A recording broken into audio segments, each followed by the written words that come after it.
మార్గశిర మాసంలో సొంటి, మిరియాలు, జీలకర్ర ఇటువంటి దినుసులు కలిపినటువంటి అన్నాన్ని వితరణ చేస్తూ ఉంటారు. ఎందుకని? అన్నాత్ భూతాని జాయంతే జాతాన్యన్యేన వర్ధంతే అని వేద ప్రమాణం. నకంచన వసతో ప్రత్యాచక్షిత తద్వ్రతం ప్రాణో వా అన్నం. ఇది మరి ఒక ఉపనిషద్ వాక్యం. అన్నాన్ని స్వీకరించే విధానంలో ఎన్నో విలువలున్నాయి. అలా వస్తే ఇలా తింటే ఈ దేహం రోగాల నిలయం అవుతుంది. ఋతుధర్మాన్ని అనుసరించి ప్రాచీనులు ఈ అన్నాన్ని స్వీకరించే రూపంలో అనేక దినుసులను జతపరిచి ఉన్నారు. జీలకర్ర, అల్లం, శొంఠి, మిరియాలు ఇవన్నీ ప్రకృతిపరంగా మన దేహంలో వేడిని పెంచేటటువంటి దినుసులు. ఈ కాలం హిమవంత ఋతువు, హేమంత ఋతువు అని మనం పిలుస్తూ ఉంటాం. మార్గశీర్ష పౌష్య మాసాలు హిమవంత ఋతువు. శీతువు విపరీతంగా పెరిగిపోయేటటువంటి మాసం. చలి బాగా పెరుగుతుంది. దేహంలో వేడి నిలవ తగ్గుతుంది. ఈ తగ్గిన వేడి నిలవ పరిపూర్ణం చేసుకోవడం కోసం మనం ఆరోగ్యదాయకమైనటువంటి వాటినే స్వీకరించాలి. పచ్చిమిరపకాయలు అనారోగ్య హేతువు. మిరియాలు కారం దినుసు, పచ్చిమిరప కారం దినుసు. ఈ రెండింటిలో ఆరోగ్యదాయకమైన దినుసు మిరియపు గింజ. ఇది గ్రహించిన ప్రాచీనులు భగవంతుడి ప్రసాదాలలో కూడా పచ్చిమిరపకాయలను వాడరు. తిరుమల తిరుపతి ప్రసాదాలలో ఎక్కడా కూడా మీకు పచ్చిమిరపకాయలు దర్శనం ఇవ్వవు. మిరియపు గింజల వేడి ఉంటుంది. అల్లం, జీలకర్ర వీటిని చూచినట్లయితే జీలకర్ర చంద్రుడికి ప్రతీక.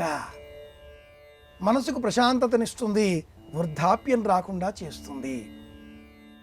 అల్లం కుజుడికి ప్రతీక, దేహం ముడతలు పడకుండా చేస్తుంది.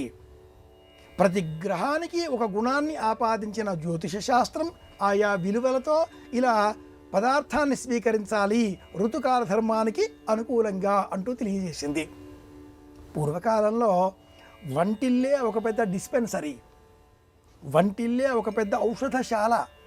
ఏ వ్యాధికైనా కూడా వంటింటిలో మనం తీసుకునేటటువంటి పదార్థాన్ని సిద్ధం చేసే క్రమంలోనే రూపులు మార్పులు చేసినట్లయితే అనారోగ్యానికి అరికట్ట వేయవచ్చు, దడికట్టవచ్చు, అరికట్టవచ్చు.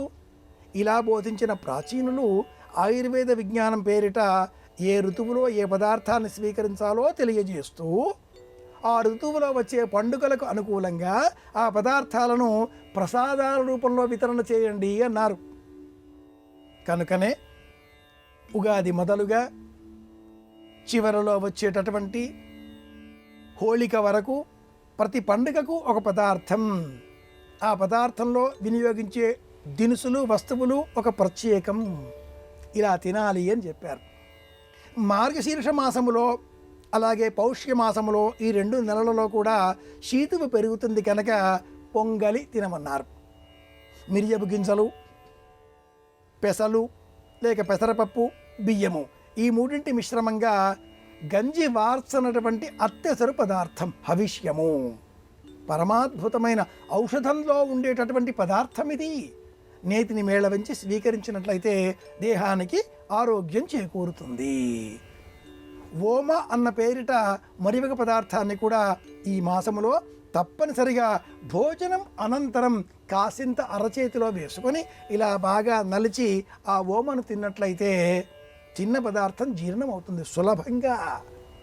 ప్రాచీనులు పదార్థ విజ్ఞానాన్ని ఇంతగా తెలిసిన వారు కనుక సూక్ష్మంగా ఆచార రూపంలో మనకు తెలియజేశారు. మార్గశీర్ష మాసం అంతా కూడా అల్లం వేసుకుని తినాలి పదార్థాన్ని. అలాగే తప్పనిసరిగా జీలకర్ర వృద్ధాప్యం రాకుండా, శరీరం మడతలు పడకుండా ఆరోగ్యకరమైన మంచిది వేడి అయినటువంటి మిరియాల గింజల పొడిని వీటిని తినాలి. ఇది రహస్యం, ఇది సైన్స్, ఇది విజ్ఞాన శాస్త్రం, ఇది అంశం.